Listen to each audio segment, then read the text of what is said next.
এই যে পবিত্র রমাদান মোবারকে দেখবেন প্রত্যেকটা মসজিদে মানে তারাবির প্রতিযোগিতা শুরু হয়। কয় তারাবি মানে তাড়াতাড়ি মার একটা বাড়ি। আপনি নামাজে দাঁড়ায় দাড়ি চুলকান, নামাজে দাঁড়ায় টুপি ঠিক করেন, আপনি নামাজে দাঁড়ায় লঙ্গি ঠিক করেন, চাচা আপনার এত লঙ্গি খুলে জায়গা আপনি রশি লাগাবেন। কথা কন। নামাজের মধ্যে দাঁড়িয়ে এদিক ওদিক থেকে মসজিদের ফ্যান কটা কোন আসে। আর মাঝে মাঝে এমনও ডিজিটাল নামাজি আছে, নামাজ পড়তে পড়তে ফোন রিসিভ করে বলে হ্যালো 2 রাকাত চলতেছে। এরকম নামাজি আছে না? না, নামাজ পড়ে না, তামাশা করে।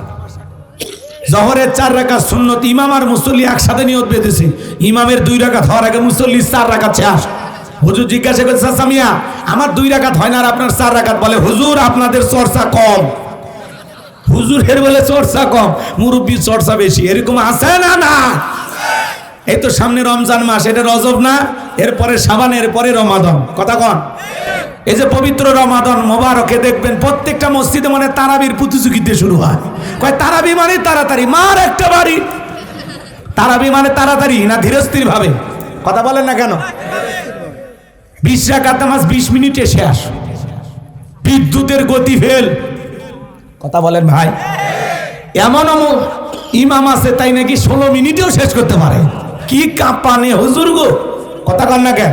খালি আলহামদু আর দলিন শোনা যায়, মাঝখানে কি ভূমিকম্প হুজুর নিজেও জানে না। এই নামাজ আল্লাহর আসমানে পৌঁছাতে দূরের কথা, মসজিদের ছাদের উপর উঠবে কিনা সন্দেহ আছে। কথা কন ঠিক কেনা? সোনার মক্কা মদিনায় আল্লাহ তাআলা তার এই গোলামকে নিয়েছিলেন।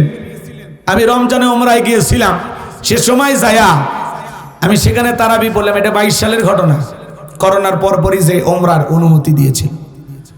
তো আমি সেখানে তারাবি বললাম, সময় লাগলো 1 ঘন্টা 45 মিনিট। আর আপনি খালি 20 মিনিটে তারাবি পড়েন। কথা বলেন। তারাবির 4 রাকাত পরে পরে বিশ্রাম নেবেন, তাসবিহ পাঠ করবেন, জিকির করবেন, কোরআন তেলাওয়াত করবেন, একটু জুস খাবেন, 2টা খেজুর খাবেন, এরপরে আবার 4 রাকাতের জন্য দাঁড়ায় যাবেন। আর আমরা চুক্তি নিছি, কন্ট্রাক্ট নিছি, শেষ করিয়ে তো কথা কন আছে না নাই? এই নামাজ হবে না বাজান। আমরা যেন নামাজটাকে সুন্দর করে পড়ি।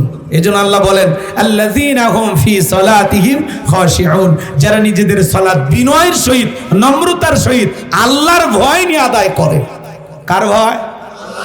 আল্লাহর ভয়ে, আল্লাহকে রাজি খুশি করার মতো 5 ওয়াক্ত সালাত কারা কারা আদায় করবেন? হাত তুলে দেখান তো দেখি। আল্লাহ আমাদের সবাইকে 5 ওয়াক্ত নামাজি বানায় দেন। চিল্লায় বলেন আমিন। আর একটু জোরে বলেন আমিন। হাত নামান। নামাজ নেওয়াজ করলে 2-3 ঘন্টা ওয়াজ করা যাবে।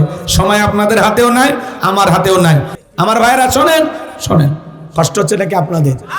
বিরক্ত হইতেছেন আমার কথা? গভীর মনোযোগ।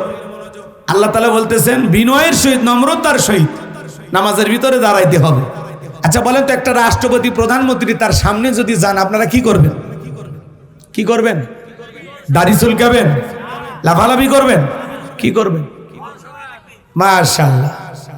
ভদ্রভাবে দাঁড়াইতে হবে, যাতে রাষ্ট্রপতি প্রধানমন্ত্রীর সাথে বেয়াদবি না হয়। একটা রাষ্ট্রপতি প্রধানমন্ত্রীর সাথে যতটা নম্র ভদ্র হয়ে দাঁড়াবেন, তার চাইতে কোটি কোটি গুণ বেশি নম্র ভদ্র বিনয়ী হয়ে সালাত আদায় করার সময়, নামাজে যখন দাঁড়াবেন, ওই সময় দাঁড়াইতে হবে আল্লাহর সামনে। কথা বলে ঠিক কিনা?